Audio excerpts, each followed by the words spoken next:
Vamos a platicar hoy, como ya lo decían, de la prevención de fraudes. En esta época de la pandemia, el comercio electrónico se ha incrementado terriblemente.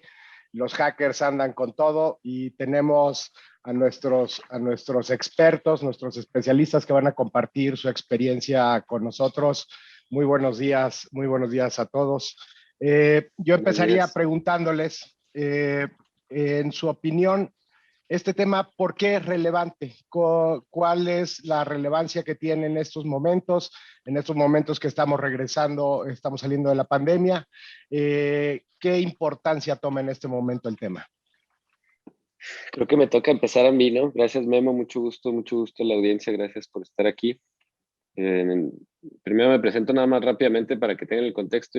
Yo soy el CEO y cofundador de una empresa que se llama Bionet, que se dedica precisamente a la prevención de fraude en los pagos.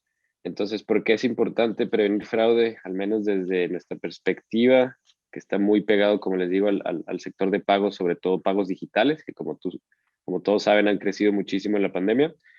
Es un tema meramente de dos frentes, ¿no? Financiero, sobre todo, porque si tienes fraude, eventualmente te va a pegar en tus estados financieros, porque vas a decir, oye, pues, ¿por qué estamos perdiendo tanta lana en temas que tienen que ver con fraude y por qué no lo estamos arreglando, ¿no? Ese es un lado financiero puramente, y el otro es el impacto a la experiencia del usuario.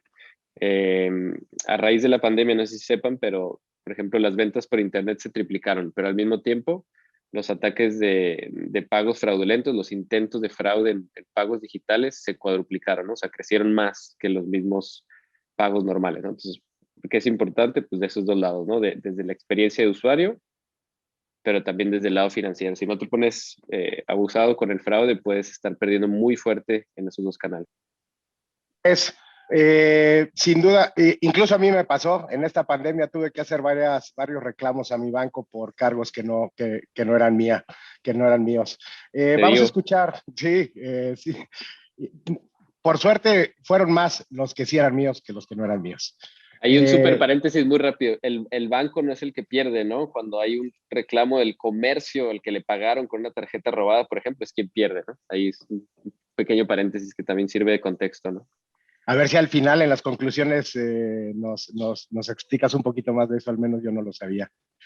Vamos a escuchar a Iram Alejandro, por favor, si nos das la introducción de qué haces, dónde te desempeñas, tu experiencia, y si le puedes dar continuidad a la pregunta, te lo vamos a agradecer. Sí, claro. Hola, buenos días a todos. Pues muchas gracias por la invitación. Yo soy Iram Camarillo, soy cofundador y director de seguridad de la información en una firma que se llama Security. Nosotros nos dedicamos pues a investigaciones, a implementar y a gestionar la seguridad de las compañías.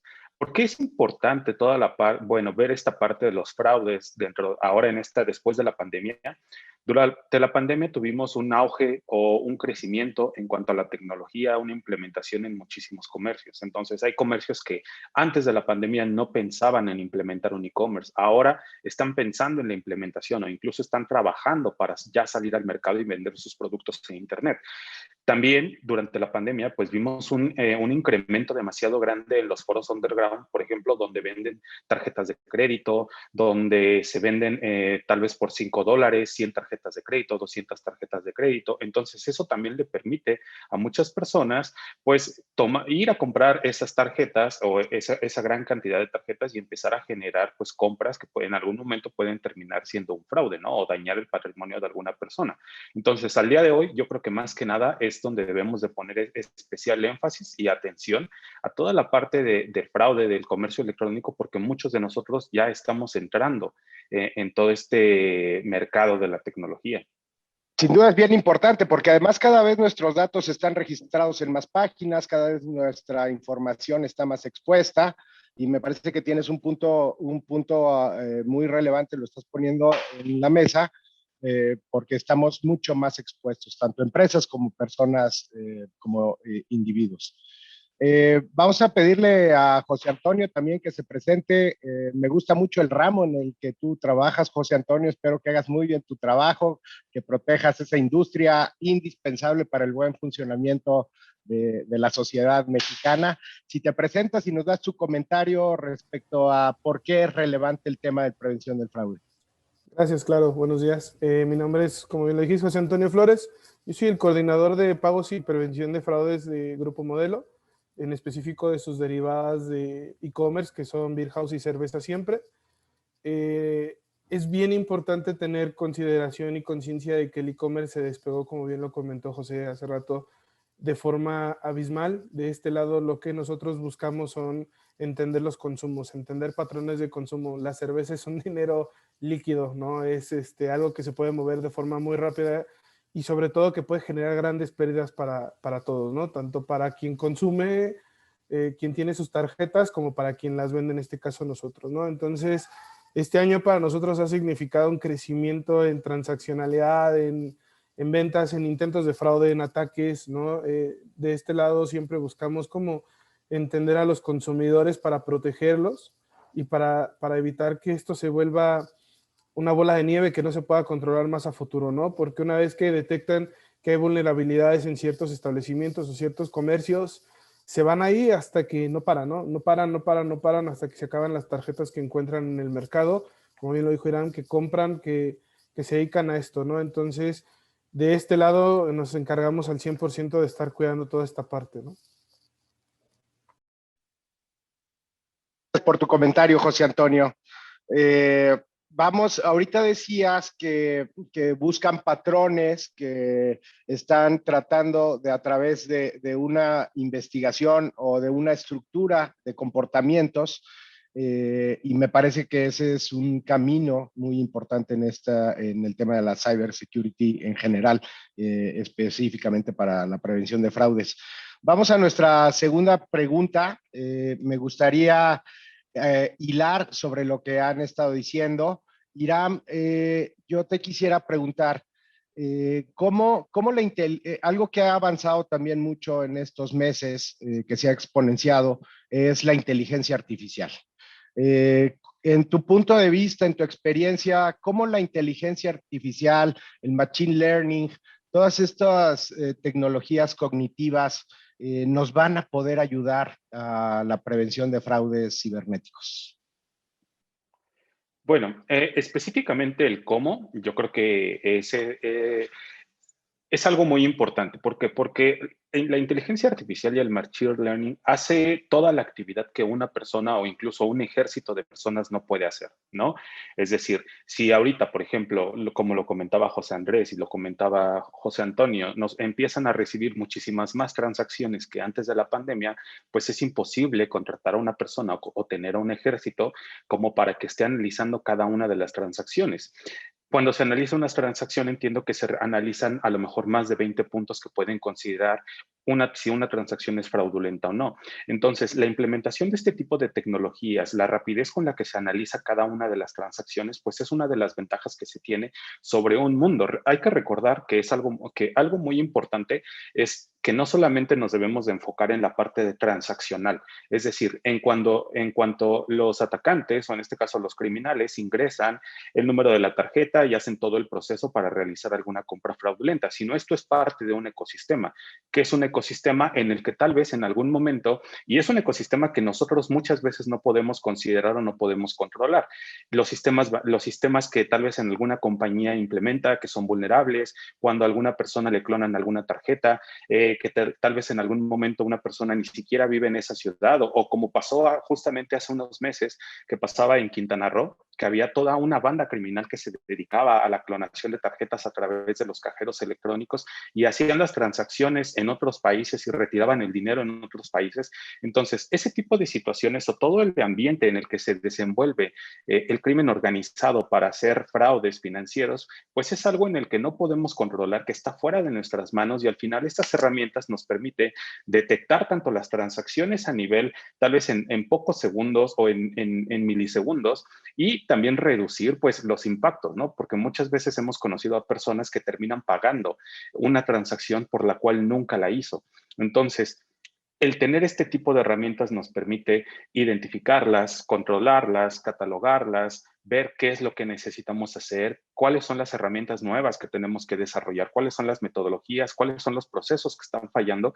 Y bueno, la velocidad al día de hoy, o bueno, la rapidez con las que atendemos todo esto, simplemente nos las da la inteligencia artificial y bueno, el machine learning. Entonces, creo que es demasiado importante, o es un punto pirámide, es un punto que sostiene a la pirámide estas dos tecnologías.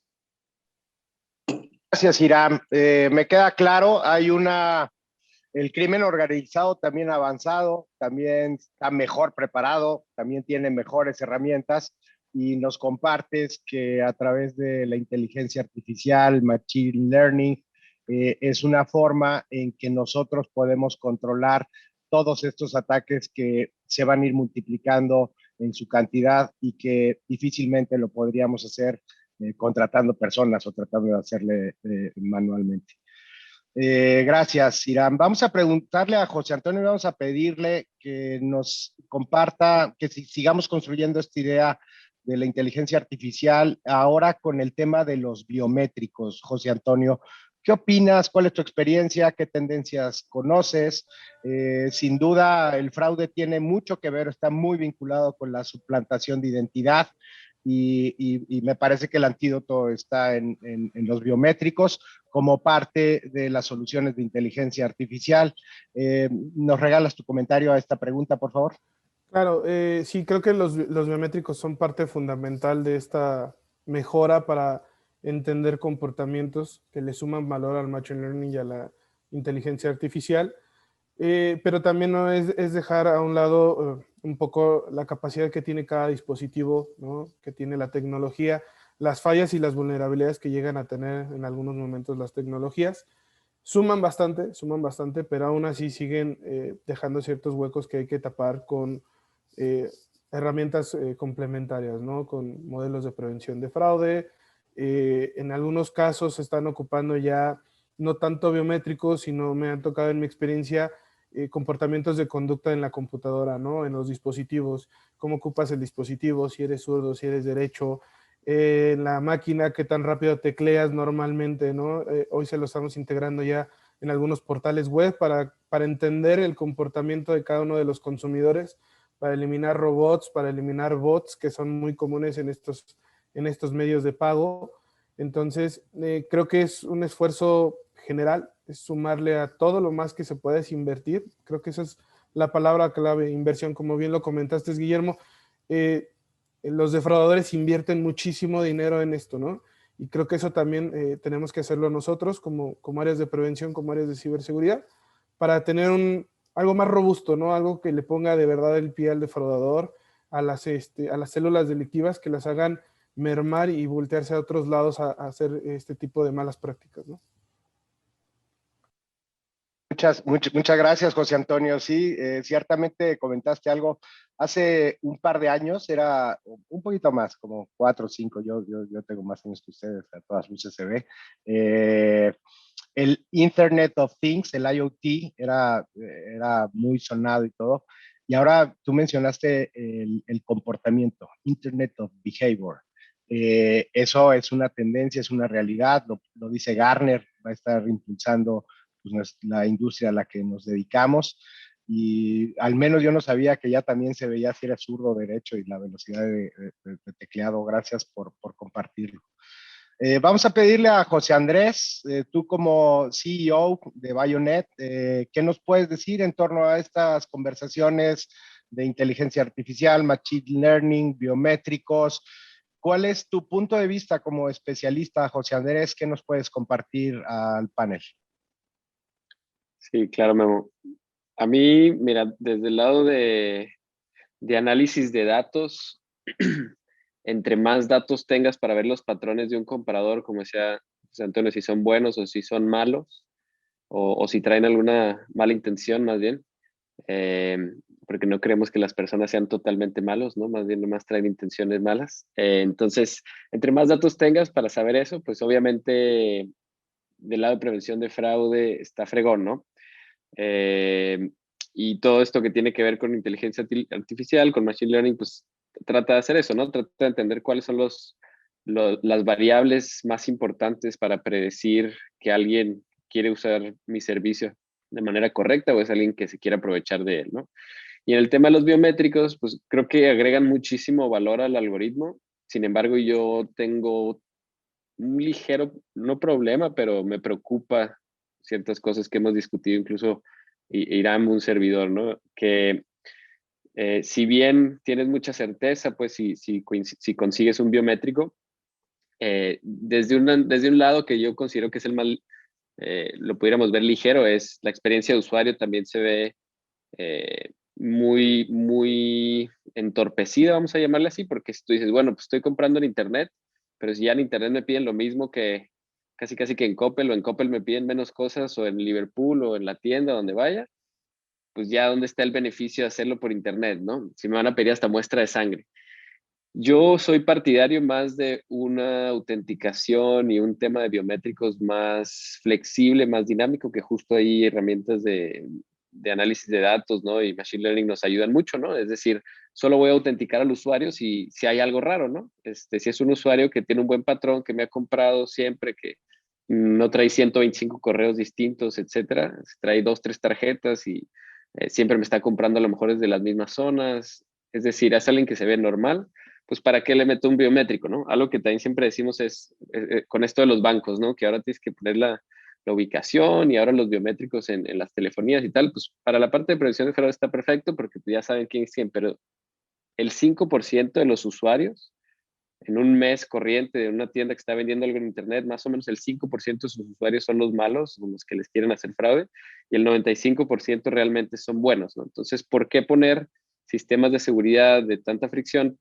cuando solo el 5% son los que te están fregando, ¿no? Entonces, el miedo, nomás para cerrar el tema de los biométricos, es, pues, ¿dónde puede quedar esta información, no? ¿Cómo sabemos que sí le están almacenando bien? Porque pues sabemos que las bases de datos se filtran, ¿no? Esa es información pública, como dice Iram, cada vez los foros están más llenas de tarjetas de este banco, tarjetas de este otro banco. Entonces, ¿qué va a pasar cuando ahora se filtre ese tipo de información? Pues es lo que nos da miedo, ¿no?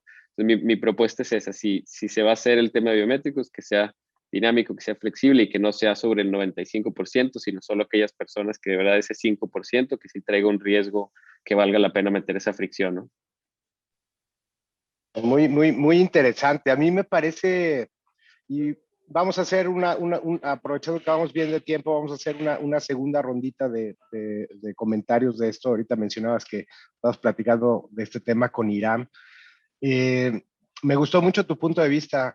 Yo trabajo en TIP México, es una arrendadora muy grande. Ayer tuvimos sesión del Consejo de Administración y entonces estábamos platicando, decir si el pagaré se debe firmar digital, si la clave SIEC para a tener acceso a Hacienda.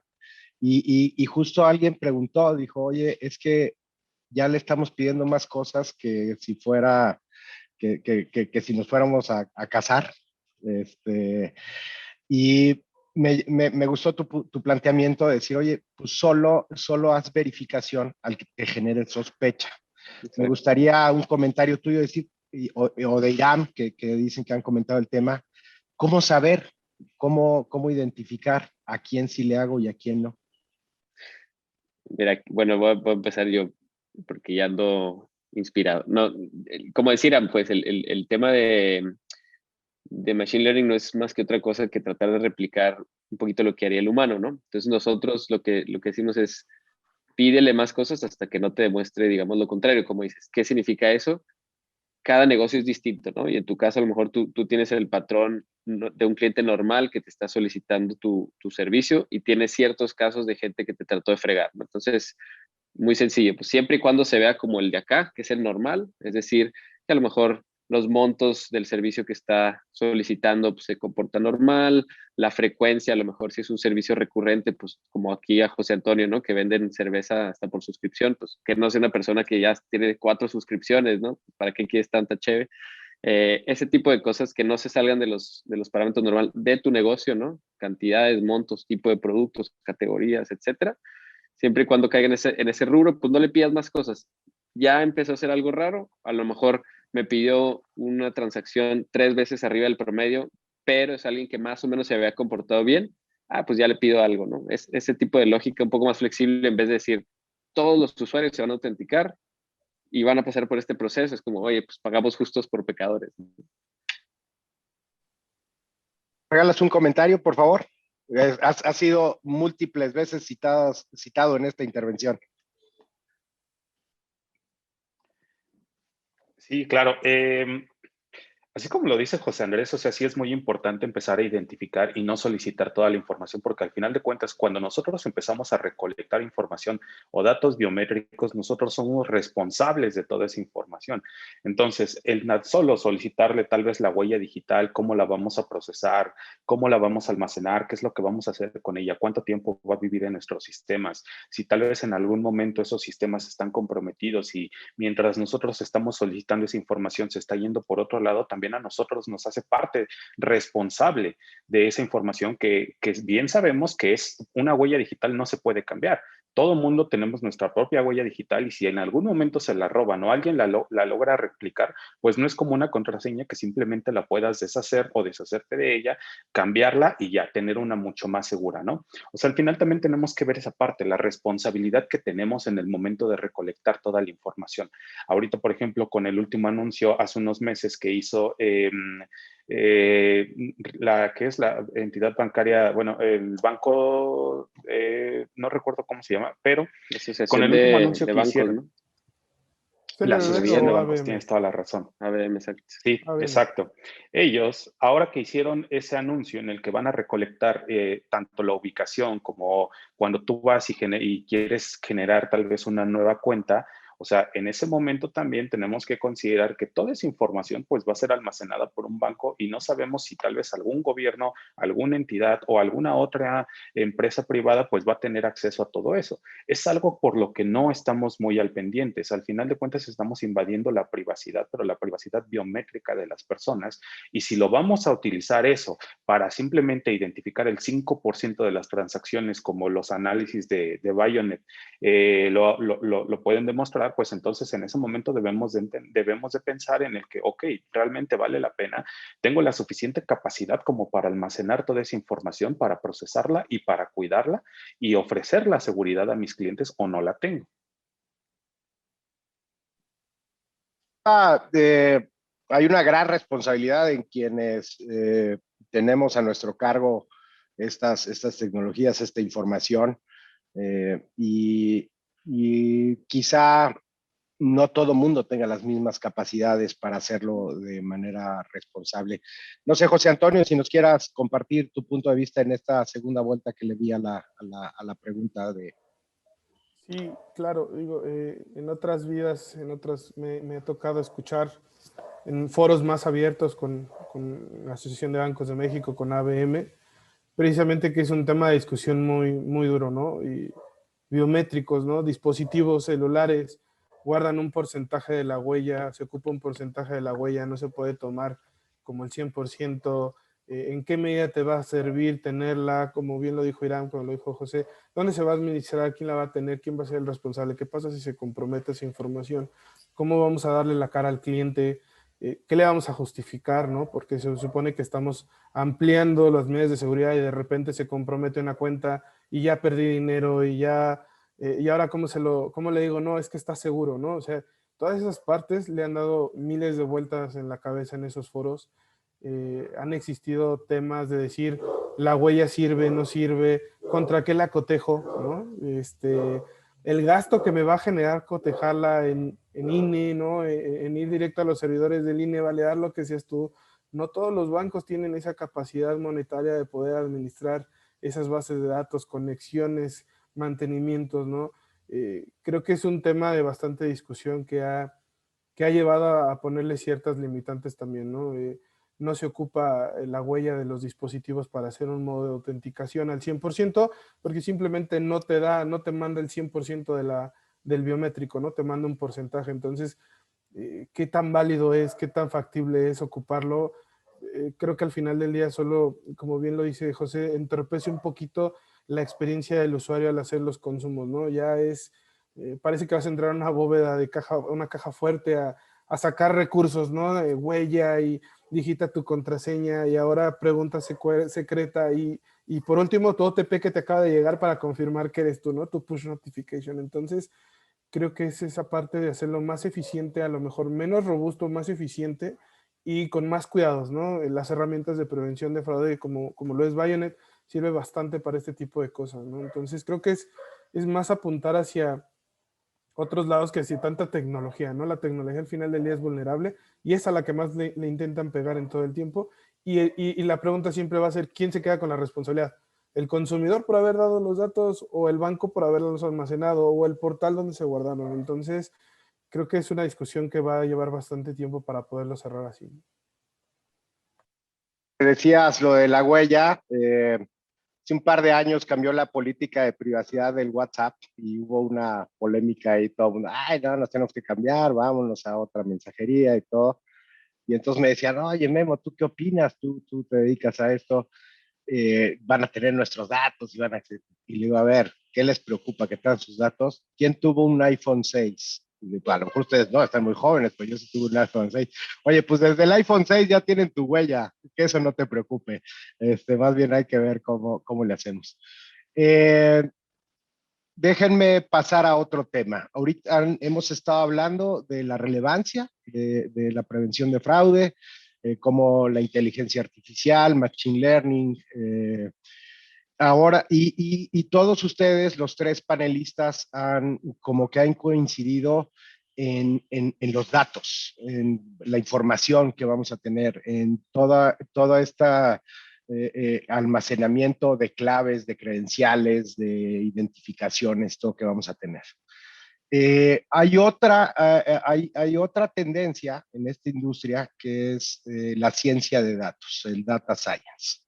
Me gustaría seguir contigo, José Antonio, para que nos compartas tu punto de vista diciendo cómo la ciencia de datos y estas nuevas, ya son hasta carreras universitarias, me parece interesantísimo.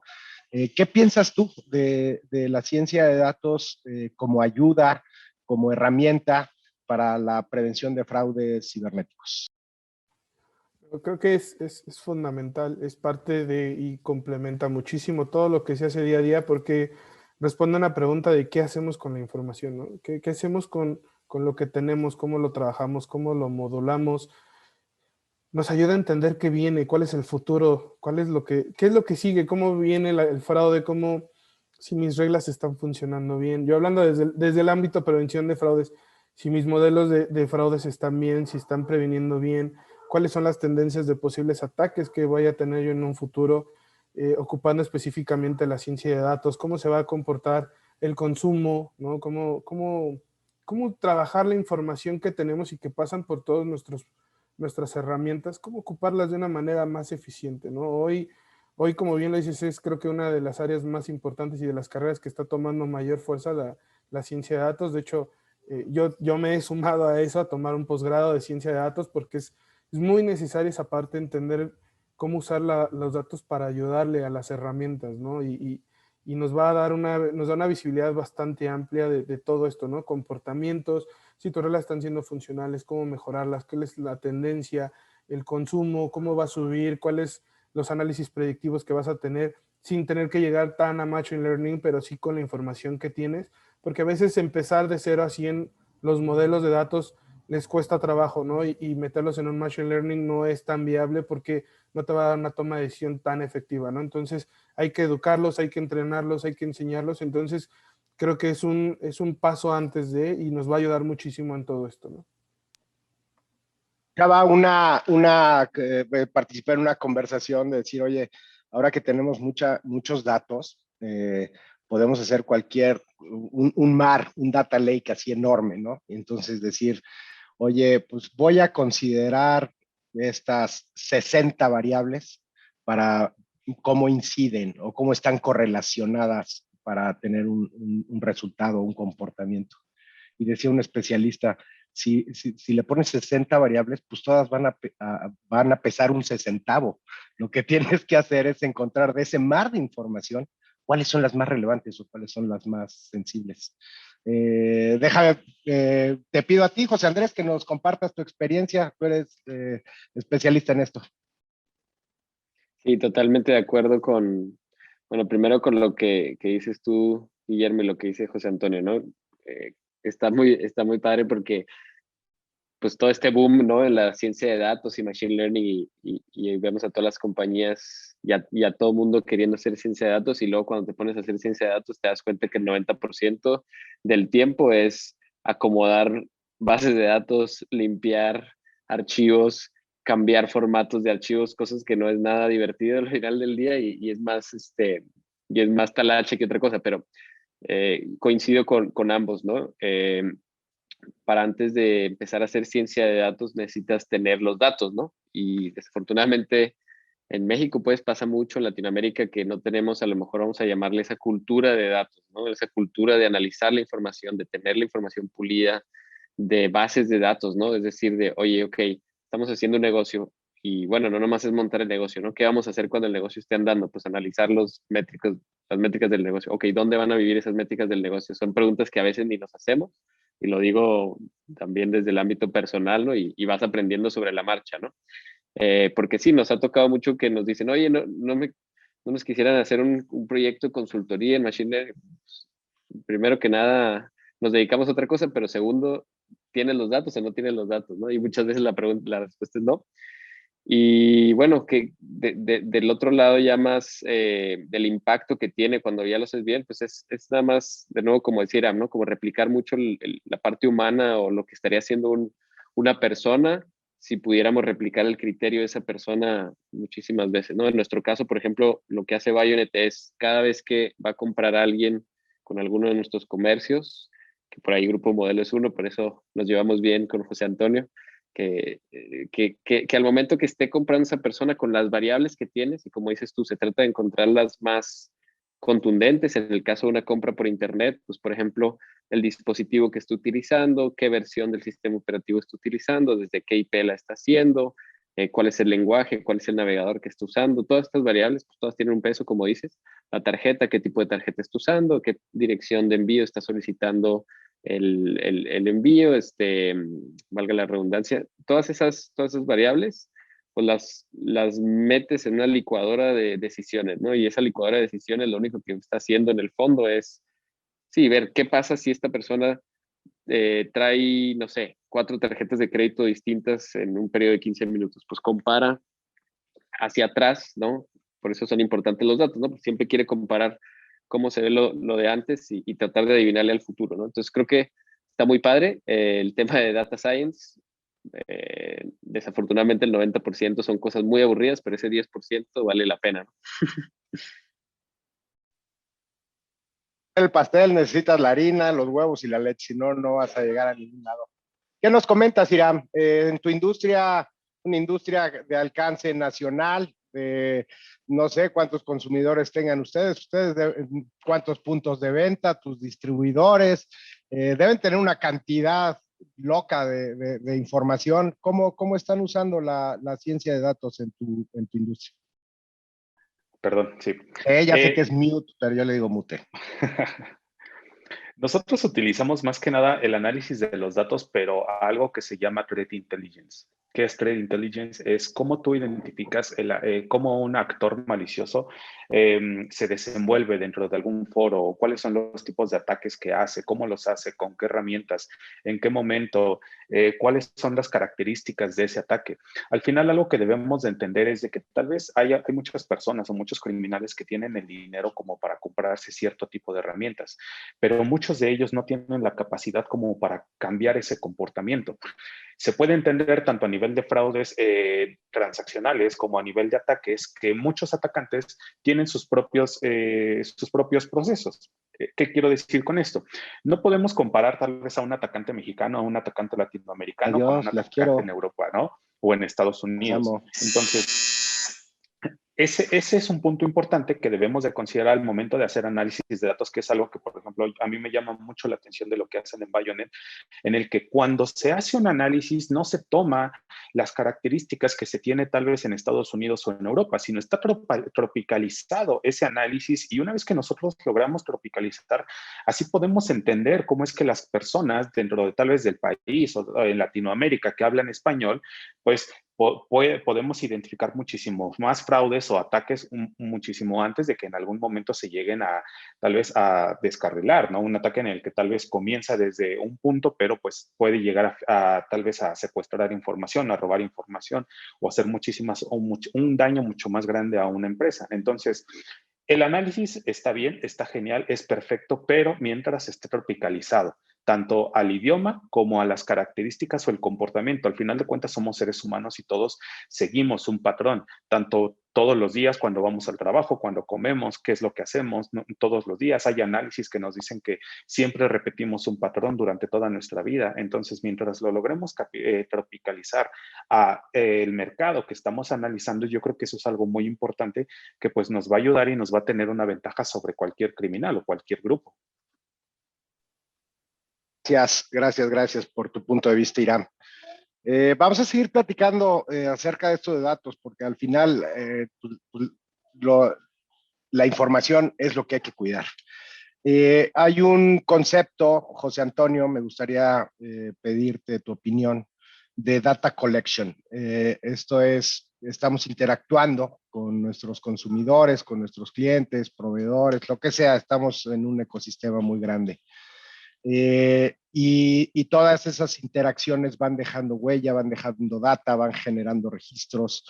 ¿Qué opinas tú del data collection como una herramienta de ayuda a la prevención de fraudes? Yo siempre he dicho que toda la información suma, ¿no? Todos los datos suman, ¿no? Entre más información puedas tener, más fácil que conozcas a quien no ves, ¿no? Hoy en día en el e-commerce, mientras no conozcas a quien tienes enfrente, es bien difícil, ¿no? Antes me acuerdo que en la prevención de fraudes tú podías ver al defraudador cara a cara en la tienda y veías si sudaba, si se ponía nervioso, si le temblaban las manos cuando te iba a entregar la tarjeta y te daba cuando firmabas, ¿no? Todo eso te daba muchas herramientas para definir si era alguien legítimo o no, ¿no? Antes de que las tarjetas fueran chip, cuando eran banda.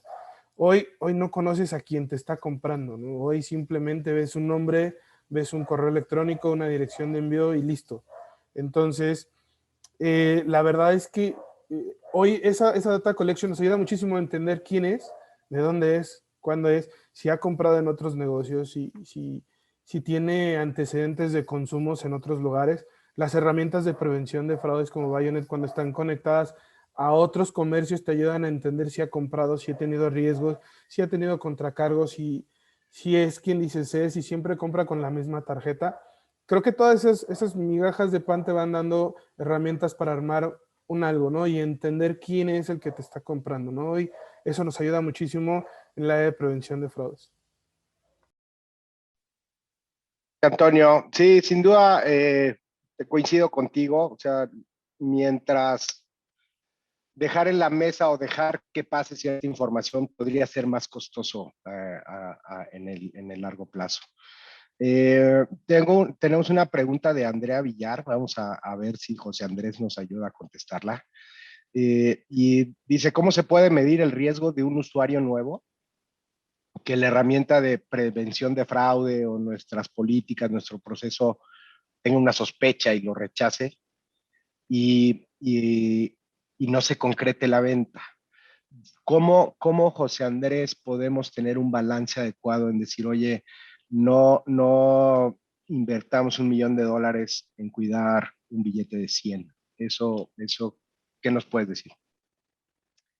Sí, y tiene mucho que ver con la otra pregunta de data collection, ¿no? Pero ¿cómo se puede medir el riesgo de un usuario nuevo sin que la herramienta de prevención lo rebote, se pierda la venta? Justamente es el problema más grande hoy en Latinoamérica.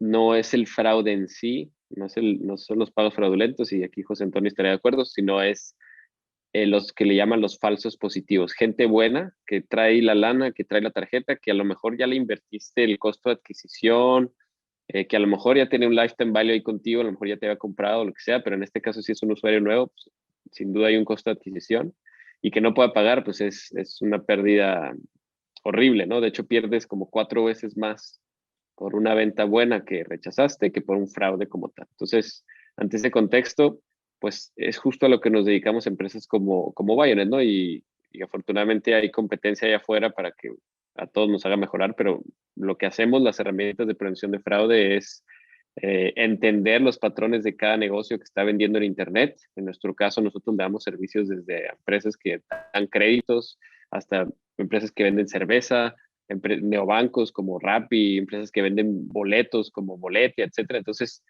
mucho tiene que ver con que escojas bien una herramienta de prevención de fraude. ¿Cómo escogerla bien? Hay varios parámetros que te tienes que fijar. Obviamente, el primero es el costo, porque luego puede que te cobren carísimo y a lo mejor te cobran 3 pesos por transacción, pero tú le sacas 20 centavos. No, pues, no te va a dar, ¿no? Segundo, pues es que sea una herramienta que conozca tu mercado. Eh, si vas a vender en Polonia y estás contratando una herramienta gringa, pues a lo mejor no te va a funcionar. Y sobre todo, o sea, hay veces que los negocios dicen, ¿sabes qué? Pues yo mejor construyo mi propia herramienta, ¿no? De prevención de fraude y voy haciendo mi proceso, mis propios algoritmos, se vale, está perfecto, pero como siempre, ¿no? Del otro lado de la ecuación casi siempre hay algo, no todo es bueno, ¿no? Si tú construyes tu propio algoritmo, tu propio flujo, pues, o sea, si tú dices, yo no confío en las herramientas de prevención de fraude porque sé que dan muchos falsos positivos o lo que sea, quiero ver mi propia información, pues ahora tú, como dicen, vas a tener que ser responsable del almacenamiento de los datos, vas a tener que ser responsable de muchas más cosas, te va a salir más caro el estar manteniendo este sistema y a lo mejor es algo que ni siquiera tiene tanto que ver con tu negocio, ¿no? Entonces, para responder esa pregunta, pues contrata una buena herramienta de prevención de fraude, puede ser Bayonet, pueden ser otras, haz tu propia investigación y tiene mucho que ver también esto, ¿no? Con la parte de data collection, o sea, una vez que ya sabes cuál va a ser tu flujo de prevención de fraude, ya sea que te decidiste hacerlo tú o contratar a un tercero, eh, bueno, ya después es ver justamente qué datos les vamos a pedir y cuándo y cómo, ¿no? Es decir, ok, vendemos producto A, ¿no? Siempre hay que partir de la idea de qué tan revendible es el producto que vendemos, ¿no? Entonces, en el caso de José Antonio, pues si es cerveza, pues ya estamos, ya estamos del otro lado, ¿no? Es bastante revendible, entonces tenemos que tener un flujo de prevención de fraude y tenemos que tener un flujo muy bien pensado, ¿no? Y por ejemplo, una anécdota aquí con Modelo que está interesante. Nosotros llegamos a esta oportunidad porque entiendo la herramienta anterior se estaba confundiendo un poco porque es una herramienta que se diseñó en Estados Unidos y el caso de Modelo está muy interesante porque de las mismas zonas, al menos de la división donde está José Antonio, de las mismas zonas que hacían mucho fraude, era de las mismas zonas que pedían bastantes usuarios, buenos, normales. Entonces, como decían, pues si no tropicalizas bien y no sabes cuáles son los parámetros que más peso tienen en tu herramienta, pues es muy difícil.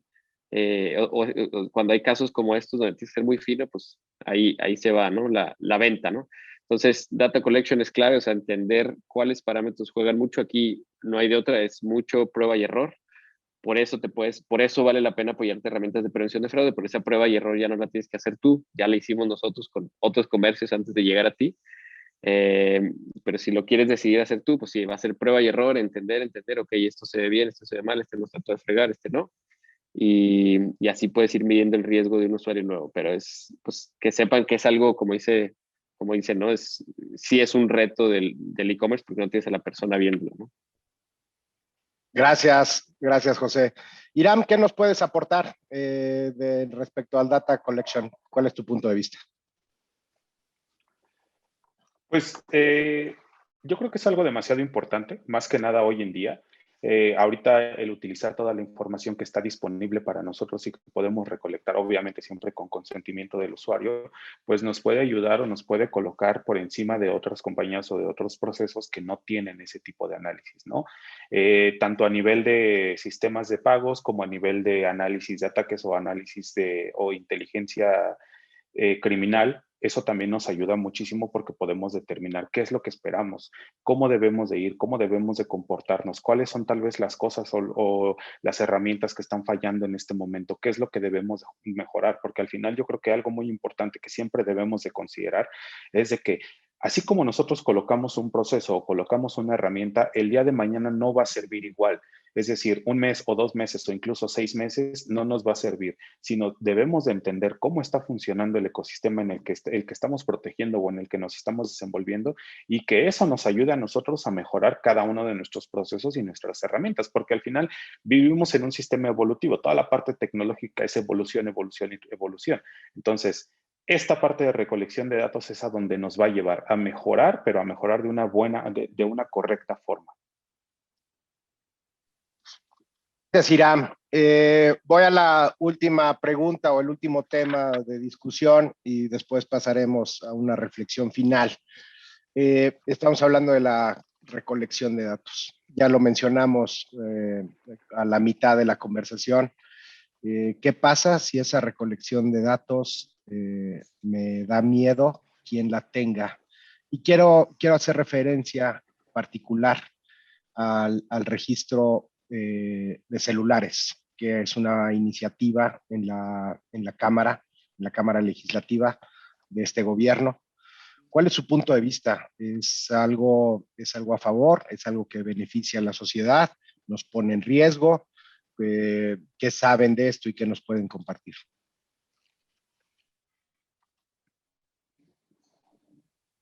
Contigo, perdón, es que ya esto es como un cafecito, así que pues ya.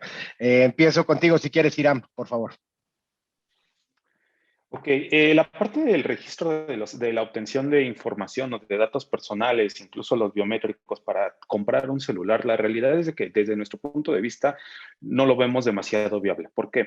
Porque es muy fácil ir a, tal vez incluso nosotros que estamos en la Ciudad de México, pues vas a algún lugar, algún local, incluso al centro de la ciudad y puedes ir y comprar un chip, ¿no? Y ese chip simplemente lo compras por 100, 200 pesos, no te piden absolutamente nada, pero porque debemos de entender que el tráfico de este tipo de chips o de números telefónicos pues va incrementando, y al final de cuentas se lo pueden robar a alguien o pueden robarse toda una carga y no va a haber un responsable detrás de ese número de teléfono. Ahora bien, también hay una preocupación en el que podemos empezar a generar algunas cuentas, utilizar algunos números de teléfono y a través de esos números de teléfono generar fraudes, generar llamadas de extorsión, pero también debemos de entender que hay muchísimos servicios en Internet que nos regalan o que nos pueden dar incluso algunos minutos gratuitos y nos dan un número de teléfono del país en el que nosotros queramos, de México, de Zimbabue, de Costa de Marfil, de Estados Unidos, de cualquiera. ¿Y eso cuánto te puede costar? Te puede costar 20 pesos, te puede costar incluso 200 pesos.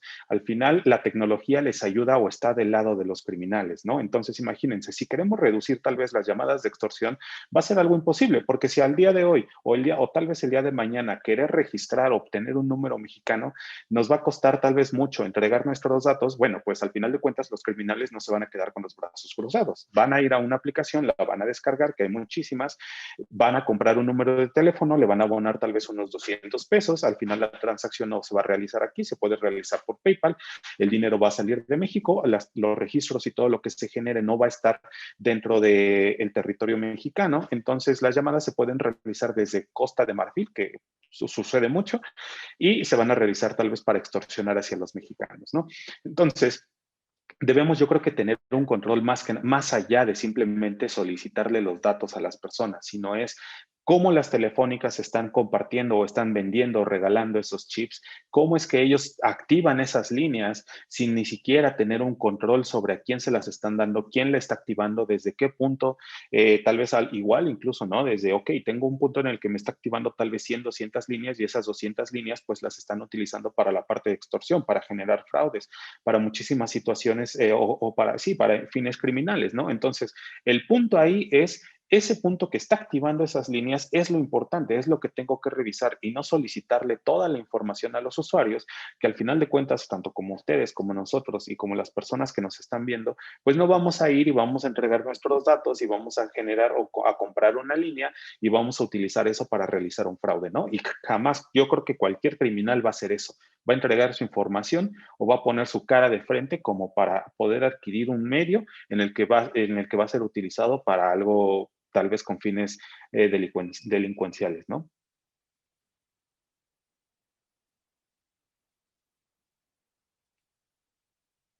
Guillermo.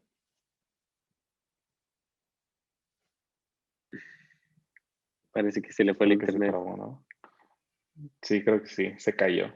nos quedamos sin moderador. Muchas gracias, Irán, por tus aportaciones. Bueno, José Andrés, ¿qué nos puedes decir? O José Antonio, sigamos, continuamos Ahora, con este panel. sí, creo que sigue José Antonio según el orden que nos mandaron aquí en la agenda, ¿no? Ok, híjole, creo que es un tema que también nunca va a acabar. Al final del día, esta información, hacerla estandarizada para México, creo que no debería de impactar tanto. Yo lo que veo es que si ya lo hace hoy Google, si ya lo hace hoy Apple, ¿no? Cuando estás ahí iniciando por primera vez un dispositivo, cuando compras o cambias un teléfono, y bien te dice, deseas compartir tu información con Google, ¿no? Y aunque no la quieras compartir, la terminas compartiendo, ¿no? Con Android la terminas compartiendo con Apple.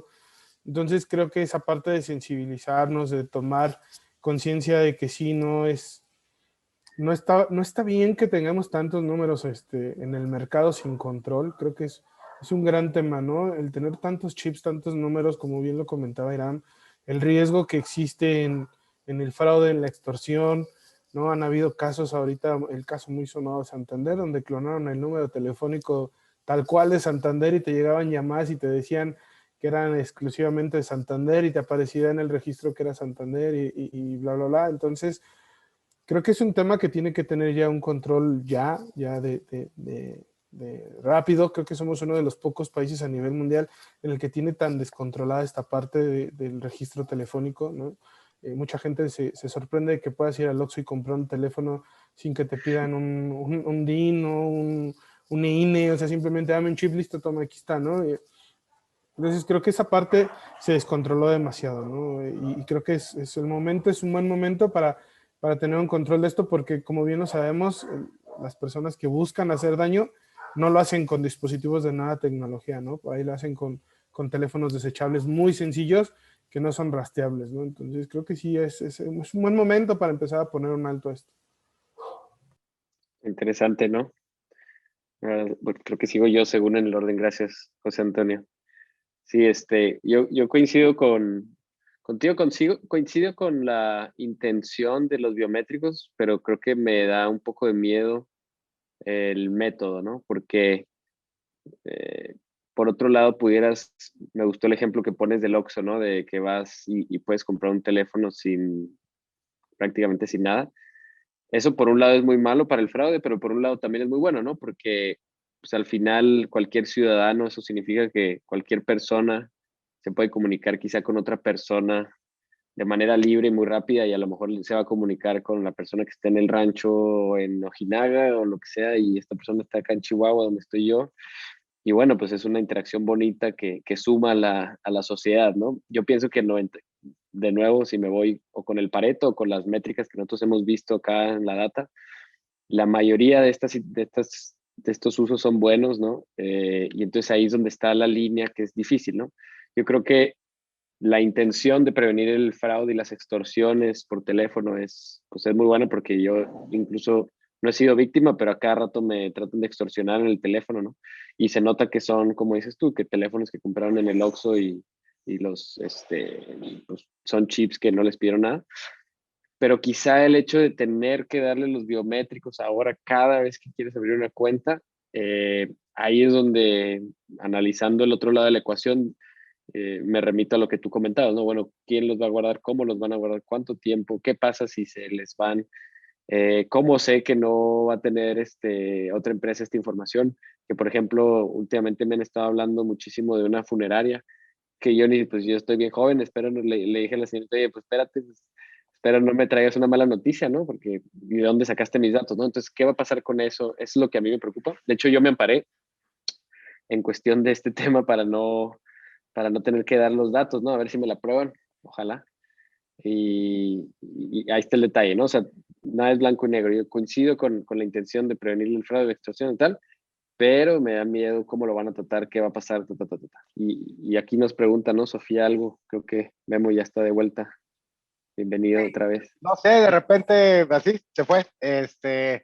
Yo tengo, bueno, no tengo, yo sé que sí escuchan, sí nos escuchan por todos lados el Big Brother, lo que estamos platicando, y entonces, como ya empezamos a hablar de la extorsión y del fraude, a lo mejor alguien mandó tumbar mi internet.